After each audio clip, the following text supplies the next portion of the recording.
Hi there everybody, it's your favourite Dracula's daughter here again. Come to ruin your YouTube viewing as per. Been run through the hedge backwards, as you can see. Look at the state of them, the price of potatoes these days.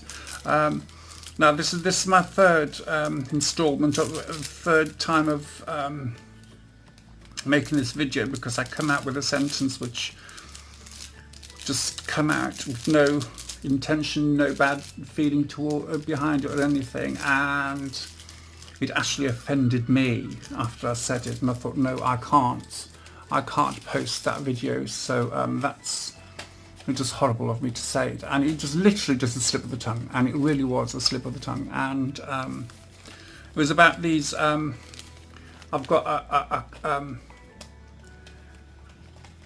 I bought a box, a sewing box, and it was full of stuff. And I pulled something out, and I just went and I said something about them, and it was three initials exactly the same, and I just said the three initials all one after the other. Instead of saying the three, whatever it was, I come out with blah blah blah, and it was just awful. And I thought, right, fine, no, I can't have that. See, look at these needles all packed away. Look, there's a set of needles in there. Another set of needles there. Do you know the way they used to do these things? You know, so to sell. And nowadays, just everything's just in plastic and whatever, and you know, and they just fall apart. Things like I'm going to come out with useless information for you all now. Things like you know, find a penny, pick it up, and all day you have good luck. See, they've nothing left of their needles, gold seal needles, nickel plated needles, different size needles, 3/7, 4/8, and 3/7. See, look, this is how needles. If you're into sewing, this is how needles used to come out. See, look, that's how you used to get them. See, nickel plated. See, look, you like that, come out like that. I got loads of them, and then you'd open them up, and they'd be the needles. See, inside there like that. Of course, these have been used, so nickel plated, just rust proof. They're supposed to be rust proof, they're not. Gold seal, lovely. But see, I love stuff like that, and I do a bit of sewing anyway, so I haven't done a lot lately apart from masks and whatever. But see, look, this is how the needles used to buy them, like this. See, look, in packages like that. You know, but these days they're just in whatnots, and that's it. And it's just not the same, is it? It's not the same. Everything was made with love, or looked like it was made with love.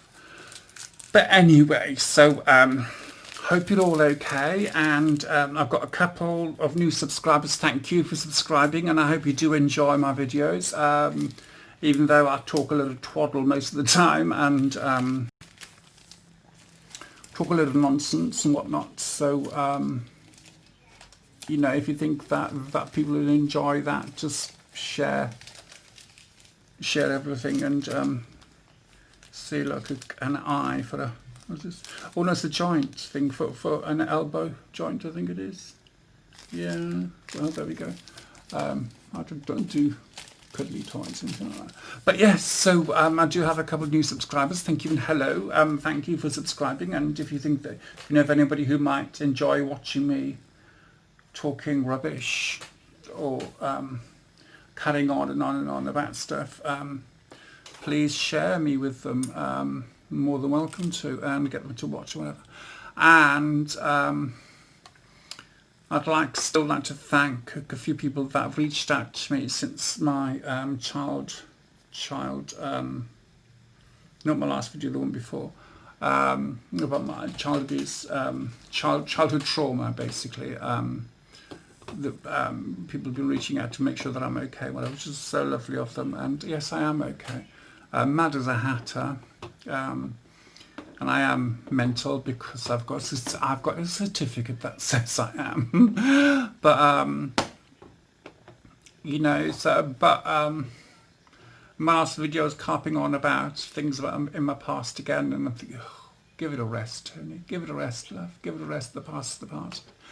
And it is, past is the past, and I'm not living in the past. I'm just narrating my past and sharing it with people. Um, I'm not stuck in the past. I was. Subconsciously, everything I did was to try and get some form of emotion from my mother. Positive emotion, not negative, of course. Always had that from her. And of course, she wasn't around me anyway, so so it never happened. So just silly things. Now I lost my way and blah blah blah, all that crap. So the old cliched story about drugs and alcohol and everything, and drug free. Oh, grave since 2004, I think, was the last time. 2004, 2005, and alcohol free. When I'm saying alcohol free, I still have a drink now and again, very, very rarely. I don't get drunk. Well, apparently I do, but apparently I don't, according to people. I'm still exactly the same as when I'm sober. So that's a waste of money. So just buy me Coca-Cola and I'll be the same. But yeah, that was roughly about the same as well, and gave up smoking. No wonder I'm so fat. It's like I had to find something else, didn't I? So only was cake and more cake. But anyway, and I've had my fill of cake. I had my last cake today, so I'm not going to have any more cakes. Nothing with wheat. So I'm doing that with my hand because I'm watching Marilyn Monroe putting a ring on her finger. It's called The Misfits, the movie on over there, which is one of my favourite movies. But yes, so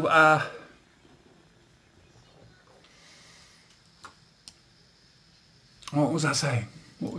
See, old age, darlings, old age. But anyway, I'm going back to all that palaver. Could my life be different? Could I have gone down a different path?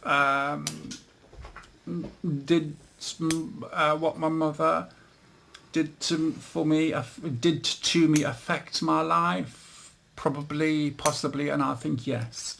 But most of that, I think, is because I let it. I should have had the attitude like I do now. Oh, sod it!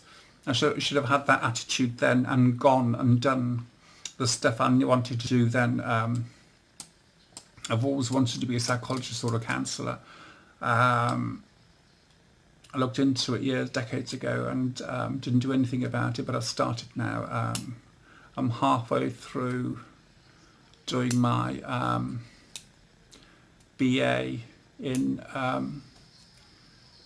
psychology and criminal studies. So, better late than never, I suppose, isn't it? So, but then again, since having my surgery, it was like a second childhood, as well, a second life, as it were. So, but hey, dwelling on the past, whatever. One thing I will say that I have forgiven that woman for treating me the way she did, and all the other people subsequent, since then, that have bullied my life until I put a stop to it all. I have forgiven each and every one of them for the way they treated me, but I will never, ever, ever forget how they treated me. I'll never forget the way they hurt me physically and emotionally. I'll never, ever, ever forget that. But you have to forgive in order to move on.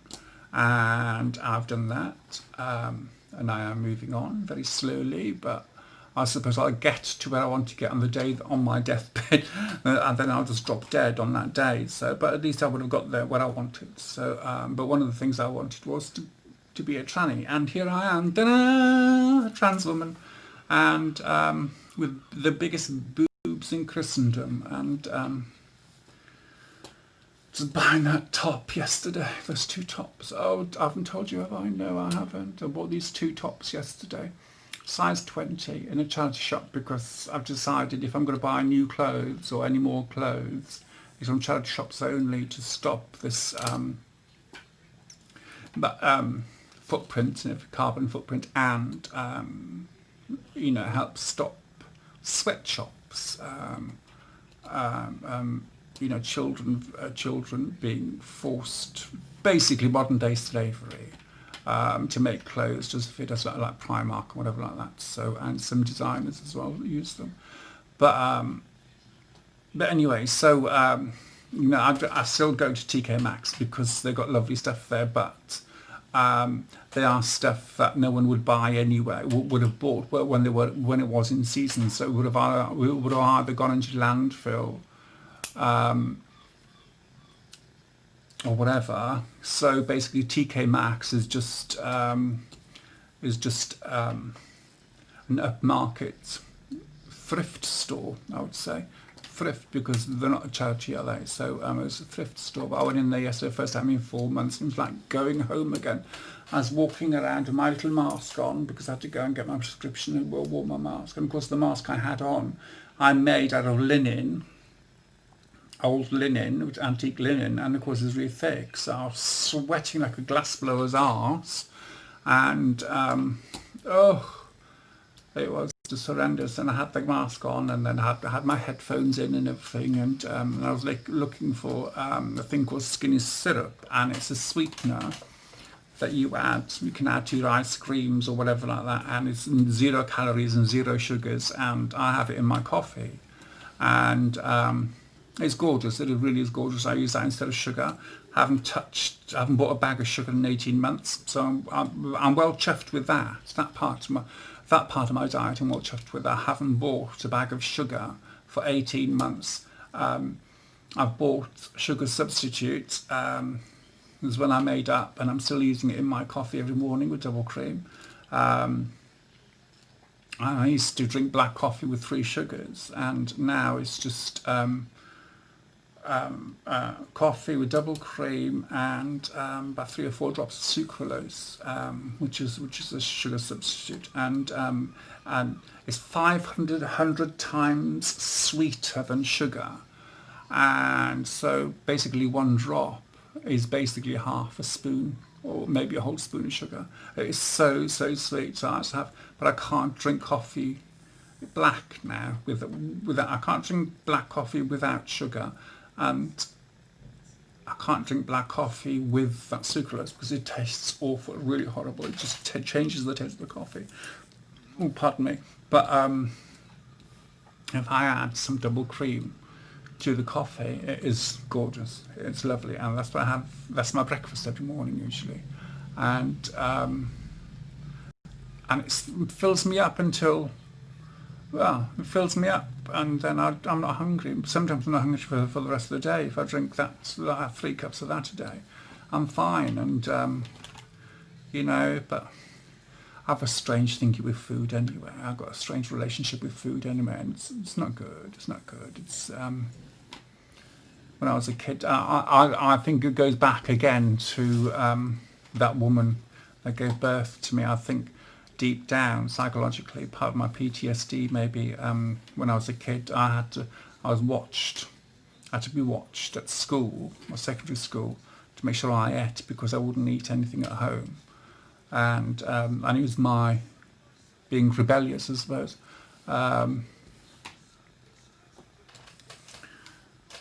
And trying to get some control in my life, because that woman controlled everything else. And just saying that, and I remember at the school canteen, so the deputy head coming over, deputy headmaster coming over to make sure I was eating. I was just thinking as well, there was a kid in school, we were talking about in the late 70s, and he had an earring. And I remember one day, my mother asked me if I wanted my ear pierced, and she was having hers done, I think. And I went, okay then. And but I wanted both done, and the guy said, no, you can't. Only women have both ears done. Men don't, boys don't, kind of thing. And I'm thinking to myself, I'm not really a boy. So I had my earring done, and the deputy headmaster tried to get me to take it out. I wasn't allowed to wear it. No, little silver cross is to wear there. God, those are the days. Bell bottoms and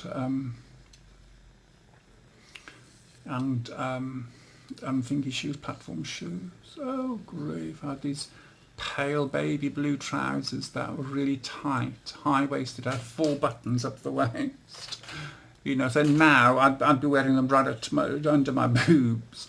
and I had that, and this shirt with the collar, the end of the collar was so be down to my nips now, yeah.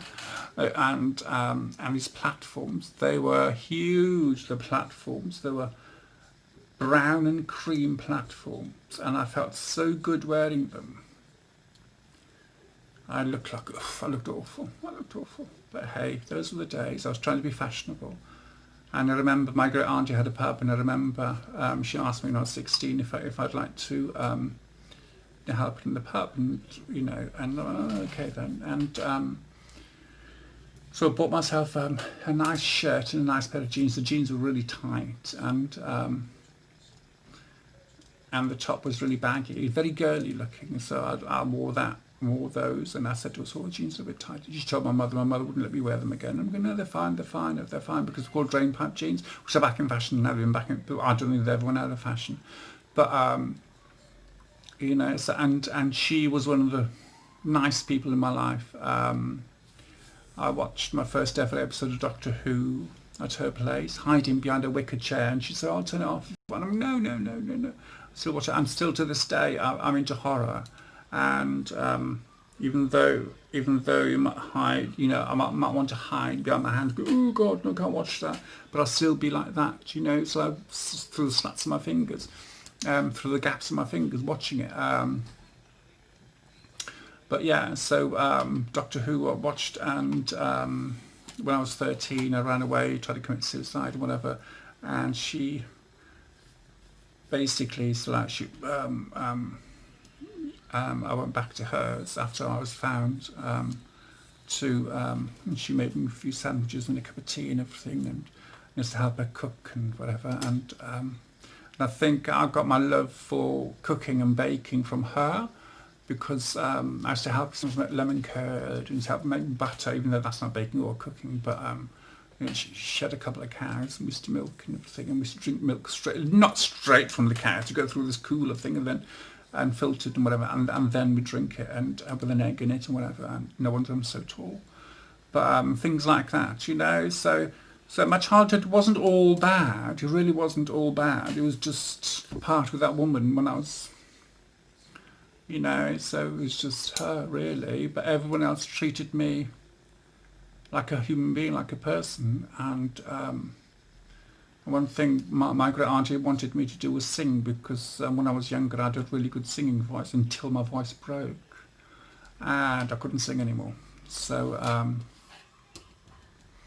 which was sad, because I was in a local form of amateur dramatics, and we were doing a play about this guy, and his wife, he had died, and the play was all about him, and it's all part of history where I'm from, and she was there, and she came to watch us, and I was playing the lead character, him basically, and she came to see us and watch us and everything, and I was supposed to have been singing, but because my voice broke in the middle of rehearsal, I couldn't start to say the words and everything. So, but anyway, so there were good times, really good times, enjoyable times. Even with my brother, we used to have a giggle and a laugh together. So when we were young, out playing or whatever, so we used to do silly things, and there were some good times, as I said. Not all of it was bad. But you always remember the bad times more than the good times, don't you? So, and that's the same with any form of relationship. Sorry, I was too close then. Freak out. But that is the same with most relationships, I suppose, isn't it? So there are good and bad, and we do tend to dwell more on the bad part of the situation than the good, which is not good really, because we should learn from that bad bit and then just move on from it, and so it is never too late to learn, never ever too late to learn. I've got 2 masks here for me to do, so I've got the sewing machine right here, and I've got the 2 masks here to do. But yes, as I was saying, so, I'm just so exhausted. It's unbelievable. Talking about me is so exhausting, kids. I'm telling you, it's so exhausting. But anyway, so, oh yeah, decades ago, it's been called Mommy Dearest. Ugh, if you've ever seen that film, you'll understand.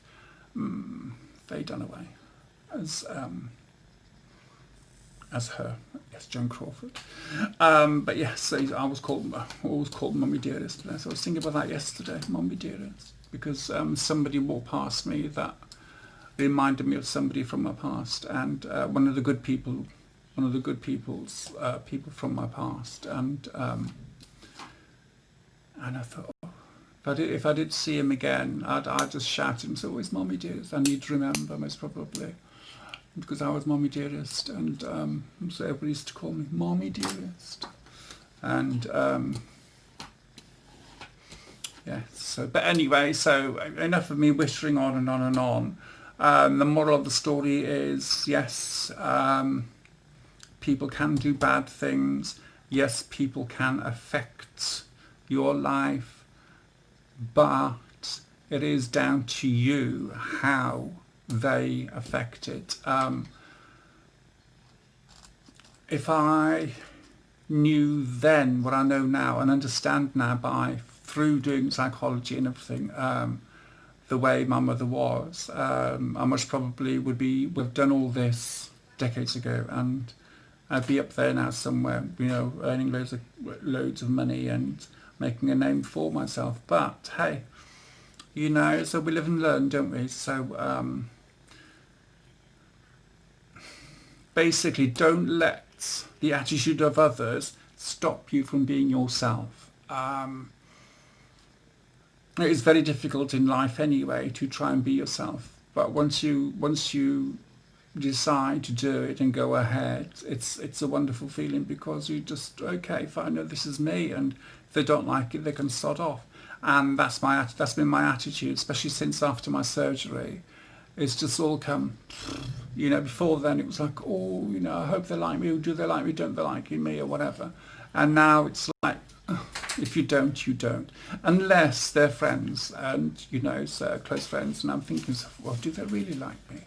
And I'm waiting for them to walk away and everything, so because they do, don't they, so, and then I'll be saying to myself, oh, I was right, always on my own, blah blah blah, and whatever.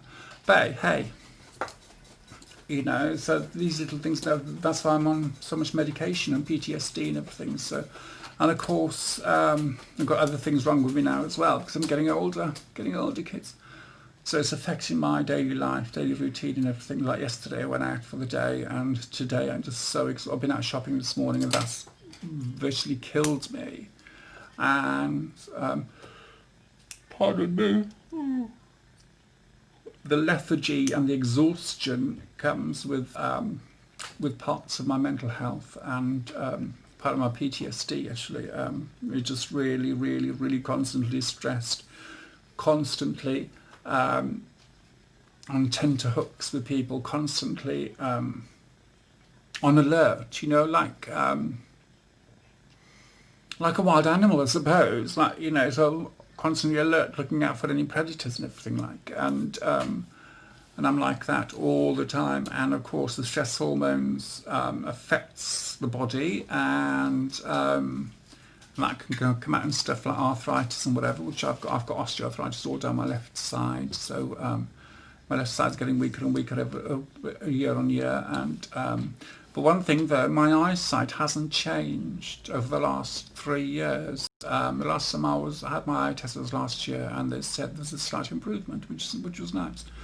I don't know what's happening there, but there we go. Perhaps I'm regenerating. I'll be back, and I'm going backwards in time, like what's his name? That film? No, not Lemony Snicket. No, the other one.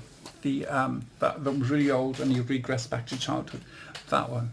I can't remember the name of the movie, and I do apologise.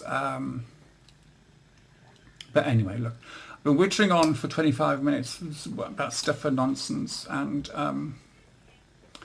but anyway, remember, there is always a way out, and unfortunately, most of the time, only you can make those changes, stop those things from happening to you. because sometimes people don't understand what you're going through, and sometimes people don't even understand that you are hurting, and that you are being abused either sexually or emotionally or physically or whatever. But if you are, please talk to somebody, even even if it's just your best friend or a neighbour, or if you're at school, a tutor or a teacher or whatever like that, or your local pastor or whatever, or anyone. There are loads of helplines out there now, thankfully, for people that are being abused in any way, shape or form. And of course, with all this lockdown, of course, things which probably are worse than what they were because of all the lockdown, which is sad. And I think that's the reason why I come out with the story. So, about my childhood, because of what happened to me. There was no lockdown. We had water shortage, we had electricity shortage, hardly electricity, especially in the summer. We had no electricity from certain times of the night until certain times in the morning, same with the water. So no hot water in the house.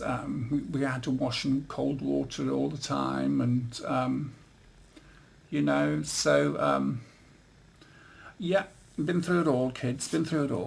But I'm still here. I'm still here to bore the tits off you. And but anyway, no, honestly, if you are going through something or anything, please either get in touch with me if you want to talk to me. Get in touch with me via here or Facebook or Twitter. Just message me personally if you want to and have a chat. If you feel that anything has what I've said has affected you, and you want just a listening ear, I might be able to change things for you, but at least you won't feel as alone if you've got someone to talk to about what you're going through, and that is the biggest thing. Thinking that you're totally alone and no one will believe you, no one will understand, and that is the worst thing. Thinking that, and then years later finding out, but people will understand. People would have understood. People would have helped if I would have asked. So if you do need help, I don't think I'll be able to help. Change things for you, but I'm always here if you want to chat, and I've said this before anyway, so and any questions about my being trans and everything you can ask me. I'm not bothered, I don't care. If they're too personal or too offensive, I will say, I will tell you, rein it back, rein it back, you pull it back, so because some people do get over the top, because they seem to think that we don't have emotions and we don't have a soul anymore, because we've changed and everything. A lot of people can't understand why. Oh, pardon me. And I can't understand why. I really can't. And that is the frustrating thing. If I understood the reason why I had to really change, if I understood the medical side of it all, so it would have been so much easier for me to do it decades ago. But hey, it's done now, isn't it? I'm done. I've been done. It sounds like it's been in the oven, doesn't it? Pardon me. I've been done, and I'm happy with it. So 7.5 years ago I had my bottom surgery. So 7.5 years, and then 2 years before that. For 2 years before that I was on hormones. So which is going to be my next video, about the hormones and the effect it had on me. But anyway, so which I have done before, but I'll go into more detail about that anyway in the next video. But anyway, thank you so much for watching. Thank you for subscribing. And if you think that anybody would want to have a giggle or a laugh, or even listen to someone, boring the boobs out of them if they can't sleep, just tell them to watch one of my videos and they'll fall asleep within 5 minutes, most probably, because I was told I have got that kind of voice, a soothing voice. With my ex-husband, I used to read him a bedtime story. Honestly, really, bedtime story of a night time. If you couldn't sleep, I'd just get a book, and Winnie the Pooh was his favourite. I know. Imagine a guy in his 40s reading his husband reading Winnie the Pooh to his husband to help him go to sleep. Yeah, it was several times a week. I used to read to him. I used to help him. He said my voice used to soothe him, and he used to go to sleep. Apart from when I was screaming at him, of course. But hey ho. But yes. So if you think that people would learn something, maybe, or broken a pen, or see stress, or want to have a giggle about what I'm talking about, then go for it. I'm sure. But I will say something if you are taking the mickey out of the way I look, because I can't help the way I look. Not the prettiest gal on the scene, as it were, but hey, but still, you know. So I'm happy. That's the main thing, and I do, and I can look good with my makeup on. So which I might do for the next video. Put my makeup on and people. Yes, Simba. Mummy's finishing now, thank you. Well, we've had 30 minutes of me now, so Simba's wanting me now. But anyway, so thank you for watching. Please subscribe and share and all that. And yes, what else can I say? It's just be happy, be safe, be healthy, and I'll speak to you soon. Bye-bye.